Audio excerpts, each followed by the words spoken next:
And I have to remind myself all the time if I send out a particularly, not even edgy, I don't really tweet edgy things, I don't think, but if I tweet something that gets a lot of engagement from people on the opposite side of the political spectrum, I'm so guilty of seeing some account say something like really stupid, and I'm like, I have to quote tweet them and dunk on them. And it's literally someone with an egg as their profile picture. And that's why like the addiction aspect of it is so crazy to me, because it really does fire off like those receptors in your brain that make you want to engage constantly and scroll constantly.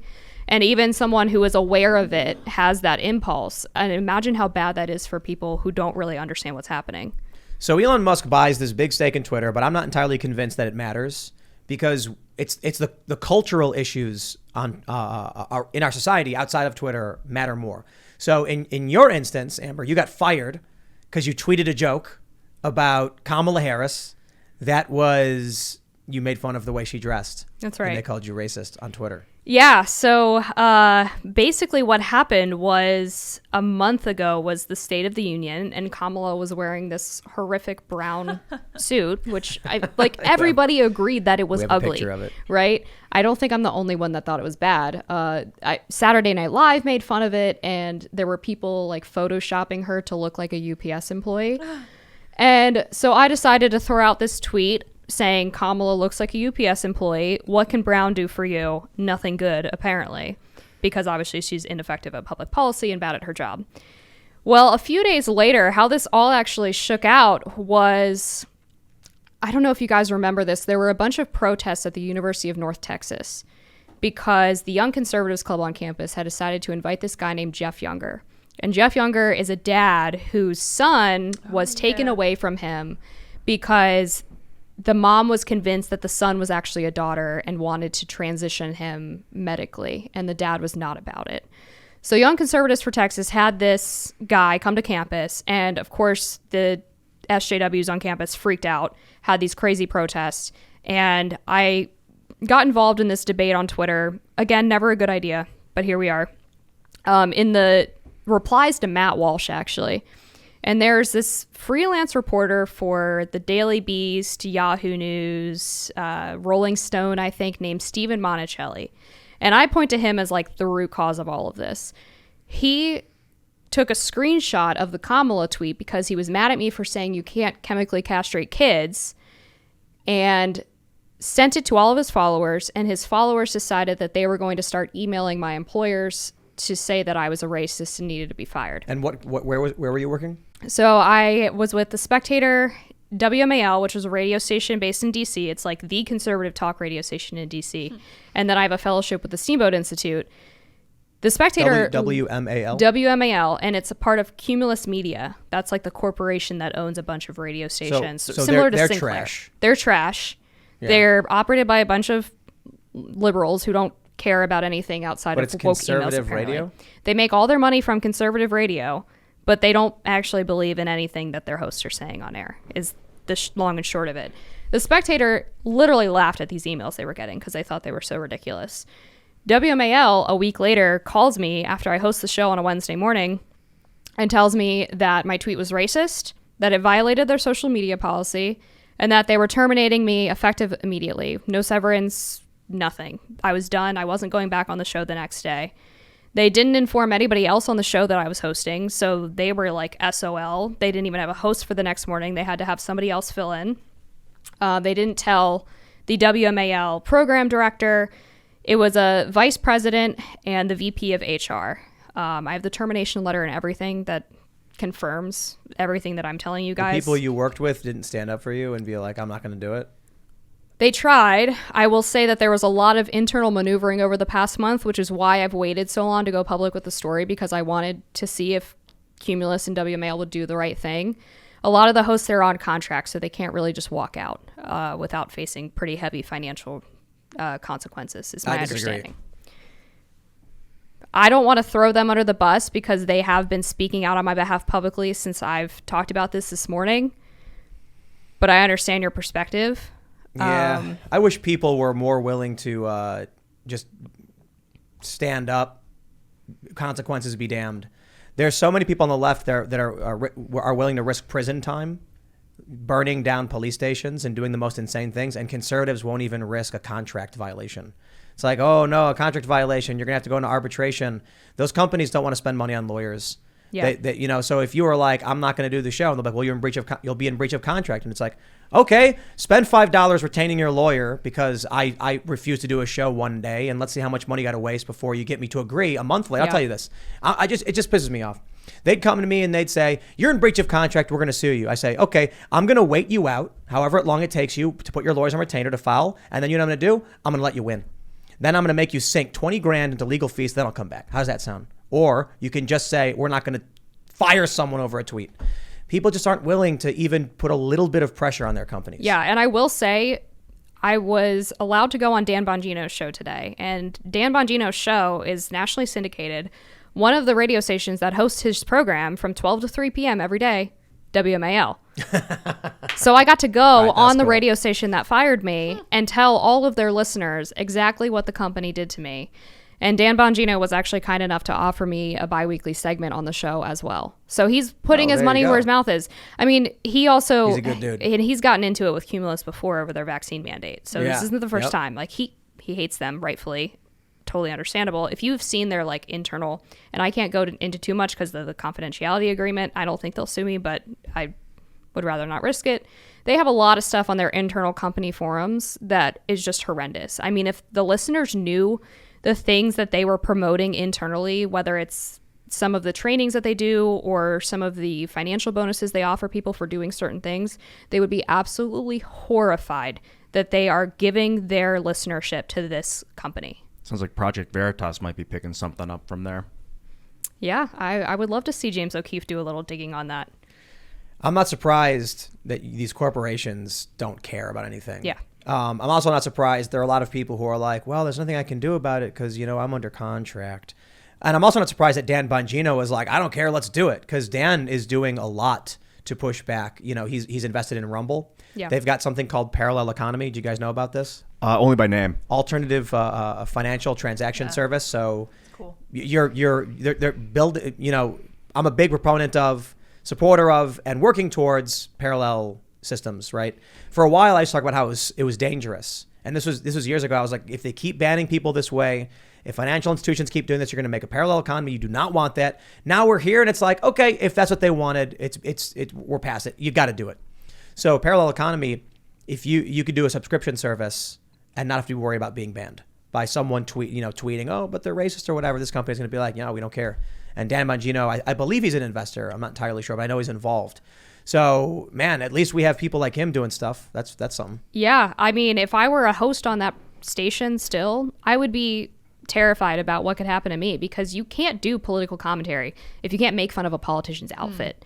Like, that is the most basic of things that you should be allowed to do. How are you supposed to go on the air and tell the listeners that you're committed to truth if you work for a company that censors you, if you get anywhere close to the edge, which I don't even think this was. To me, this is like one of the most clear-cut cases of just dishonest, bad faith, cancel culture bullshit. But that's how it is nowadays. Like, you can't say anything, and you have to be so anodyne and boring that it is literally destroying political commentary. I think people have been too complacent with corporations. They've gone too far. They're not people. Yeah. They need to be. That whole system needs to be shattered and it's regrown. Cultural, man. It's beyond. It's an aberration now. It needs to be changed. How many ballpark? How many people worked directly or indirectly with you? With me on the show, maybe 5. If those 5 people were like, we're all sick today, they'd be like, hire Amber back, apologize to her. Yeah. Instead, they're just like, well, I'm not going to do anything. That's the thing that people need to understand. It's not even about, stepping on the toes and trying to, cause some pain to the company who's playing BS. It's just literally being like, oh, we must have all got sick at the same time. I mean, we all work together, so it makes sense. Yeah, we're going to be at, what's our sick, how much sick time do we have? 2 weeks? Yeah. Oh, I think we're going to be sick for a little while. Yeah. And they're going to be like, okay, we get it. Because what are they really mad about? You tweeted, what can Brown do for you? The UPS slogan. Jeez. They don't care about that. No. It's just... They are trying to avoid reputational damage, and they made a huge miscalculation because they thought that firing me was the easy thing to do. This would get the bad actors off of their back. They'd stop getting emails sent to corporate, and they could go and tell the CEO or whoever, see, we took care of this problem. What they thought was going to happen was that I was going to sit down and shut the hell up and not tell anybody because I'd be so embarrassed. Well, the opposite is true. I'm pissed off. I think it's horrible, and I'm going to drag them to the ends of the earth to destroy their reputation as publicly and as loudly as I possibly can, and I'm going to get as many other conservatives and independent thinkers on my side to also try to destroy their reputation, because that's all I know how to do at this point. I wouldn't call it destroying. I would say be honest about their Sure, reputation. expose the truth. Yes. Yeah. And that's what I've been committed to my entire career. So I don't know like what they thought that I was or who I was, but that's not it. Corporate media is such a joke. It's like you need your media run through a filter of an authoritarian corporation. Hell no. It's individual. Yeah. Now, people can go out there with the camera and get it done, man. You don't need these stupid companies. Yeah, this is why I think we're particularly lucky with Timcast in that we have no external influences, no beneficiaries, no investors. The only person that could ever be like, the buck stops with me. So, and I'm kind of hot-headed and, people call me arrogant and all that stuff. If somebody got fired, I wouldn't be like, hey, we don't want to step on any toes here because, they're a big company. We advertise. I'm going to be like, let's take the emails. Let's throw them down on the table, take pictures of them, post them on the internet, put our feet up and crack a cigar and tell everybody exactly what happened. Yeah, I feel the exact same way. And that was my instinct as soon as this happened. I talked to a lot of people about it. I spent a month letting people internally try to do what they could do. I explored some legal options. I was an at-will employee, so there's not a whole lot you can do in that situation. And their social media policy, let me see if I can bring it up, because this is kind of interesting. I think it's pretty obvious that this is a CYA policy, and it exists so that they can fire people for any reason whatsoever. It's usually why they have it. One thing I'll say, too, as you're pulling it up, this is what the right needs to understand about activism. When I worked for nonprofits, they would do postcarding, where these nonprofit organizations would hire people and have them fill out postcards. They would have them go outside and ask people to just sign their name to a postcard. Then they would take thousands and put them all in the mailbox. And then one day a member of Congress just like, here you go. And they wheelbarrow in all the postcards and just leave them in their room. And they're like, wow, look at all these people who are angry. I better act this way. Or I better react to this. You get 50 people who send emails to a cereal company, and the cereal company is like, oh no, everybody wants us to do something, so Lucky Charms better go woke. And in this instance, the woke started sending emails to it's WMAL, right? Mm-hmm. And then they say, oh, just fire her, it'll make it all go away. Yeah. Because they know, or they're hoping that conservatives won't email them complaining that they fired someone over a Twitter joke. Because the left is just chaotic and out for some kind of... Yeah, I don't know. The crazy thing is 4chan had this reputation for the longest time of, don't mess with 4chan. They'll come after you. Now, I guess, for whatever reason, you don't really hear a lot about that. It's the left who has become the hornet's nest.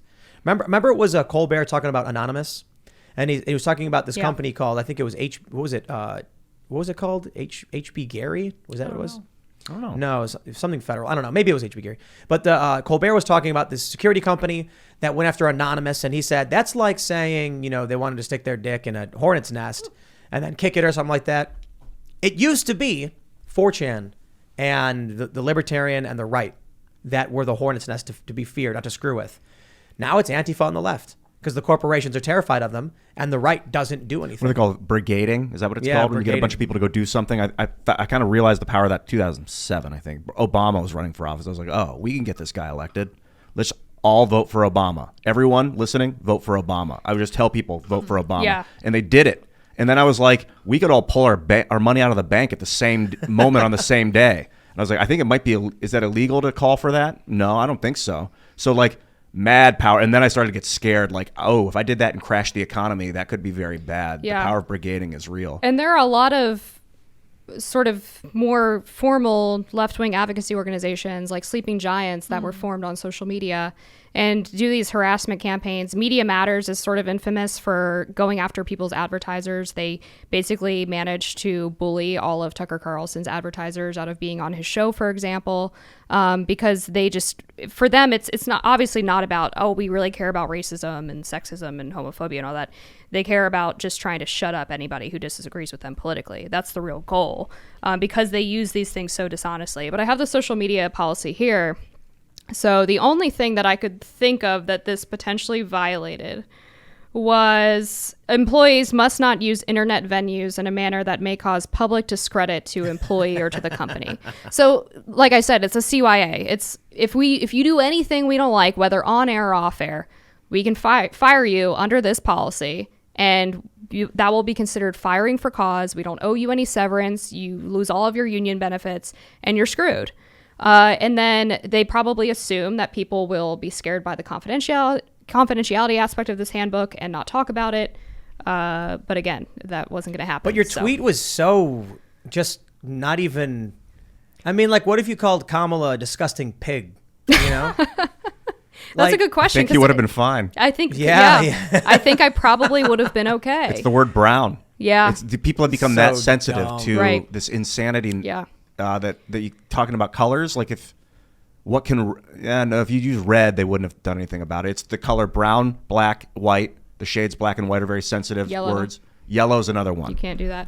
That's okay. It's You so can. stupid. You just that's why I use tone. But when we I try can to take a talk about box it. of Lucky Charms. Oh, the camera's not on. Oh no. Yes. Sorry. We can put a box of Lucky Charms next to Seamus, or Seamus chose to do it, and someone sent it to him, and everyone laughs, and it's funny that he's like, I'm Irish, so there's leprechauns or whatever. Do you guys think the But- corporation should have the right to do that? What they did to you?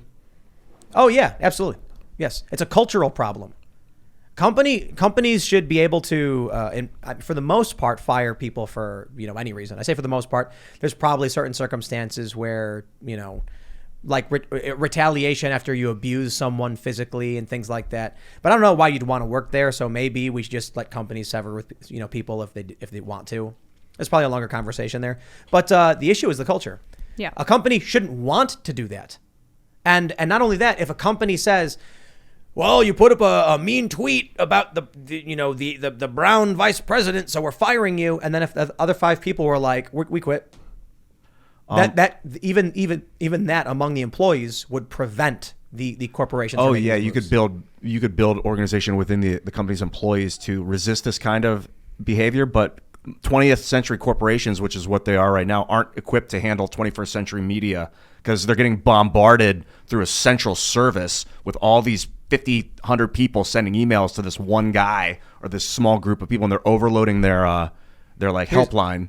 I think what's interesting in my case is the backlash wasn't that big. I mean, I've had people try to cancel me before, and this was relatively minor in comparison. It was like maybe 10 people sent an email, I would guess. It wasn't this bombardment that would really lead any honest, like, real leader to say, this is too much, like, this girl's got to go, she's causing us a huge headache. And when you have this policy that talks about how you can't discredit the company, like, from my perspective, again, this is a huge miscalculation because they are now being publicly discredited 5, 10, 50 times more than they would have otherwise because of this decision to fire me. Exactly, it is good. I have to say this. I honestly don't care about Kamala Harris's outfit being all brown. It is weird. So I actually have I have other clothes. This may be shocking to many people, but I have a brown button up, and then I have like brown t-shirts. And one day I was like, let's see, like, what should I wear when I go skate or go out? And then I looked at them both, and I'm like, man, I would totally look like I worked for UPS if I wore that. So I'm definitely not gonna. So you're a racist too. Yeah. The problem with Kamala is her jacket's the same color as the desk. In That's a the big chair. mistake. So it'd be like if you had your And shirt the was the chair. same Yeah. color as the wall behind you, it'd look crazy. It's not a Kamala- great shade of brown in my opinion, but No, it's not. Yeah, it's Yeah. like poop brown. Yeah. Yeah. It's not Like, good. what was she thinking? it does look like the poop emoji. Like shiny. Yeah. What can brown do for you? Well, for Kamala Harris, her outfit. Not a lot. And that is like the Absolutely UPS color too. Yeah, it you is. know. I mean, people have Thereabout. put the UPS logo on her little Yeah, it was a meme. jacket. I Yeah, it was a remember. meme. And it was dead on. Yeah. Dead on. Well, people just gotta. There needs to be conservative activist organizations, and I hate saying the word conservative because that's not even the issue. Just not woke. Yeah. There needs to be not woke, not stupid. Yeah, civil libertarian, I think is the right word that encompasses conservatives and moderates. Civil libertarian, like there's a tweet going around from some dude, and he's like, cancel culture has no place in America. Then it's like I think Defiant L's posted this, and the next tweet is him saying Disney should be stripped. Nick Adams. And I'm like, that's not cancel culture. Not at all. Right. Yeah. People think that not spending your money with a certain business is cancel culture now. Like, that's the left's new talking point, is that if you do anything, like, they boycott people all the time, right? And then when conservatives do it, they're like, no, you're doing the cancel culture now. You're doing the cancel culture. Those are boycotts and sanctions are not the same thing. Cancel Sanctions culture are when you're fired from a job for saying something or banned from Twitter. That's a sanction. Mm-hmm. Cancel culture is digging up messages and taking them out of context. Taking messages out of context. It's when you get someone fired or harassed for something that is not genuine, for the most part. Saying Disney does awful things, so we shouldn't provide them with any services and give them the boot, is just being like, this is a bad company who literally does things we don't like. That's the whole point of having a free market capitalist system, is that you're supposed to be able to spend your dollars where you want to and be able to make those sort of more moral decisions about your finances. And then I'd also add that I think cancel culture is when the punishment doesn't fit the crime. So if you're trying to get someone fired for a tweet, that is an unjust consequence for something that they supposedly did wrong. Well, then what's my question to you then? Do you think the corporation should be able to fire people like that, like whenever they want? I mean, if I signed an at-will contract, so they're within their right to do so. I spend a lot of time on social media and thinking, like, should social media companies have the ability to ban whoever they want at any time? And I usually land on because I think ultimately what we're going to head towards is near infinite amounts of social media networks all working in parallel with different terms of service. All the different networks will have different terms, and all the code will be similar, so they'll all be interoperating. I just don't see that with corporations at the moment. I don't know how to stop these authoritarians from just destroying someone's livelihood at will. Did you guys see that story about, I think Lori Lightfoot is going to give away, was it 50,000 gas cards? Yeah. Yeah. And I was thinking about, that's kind of funny. Like, what do you call it when it's communism, but it's not for everyone? It's only for a randomly selected lottery.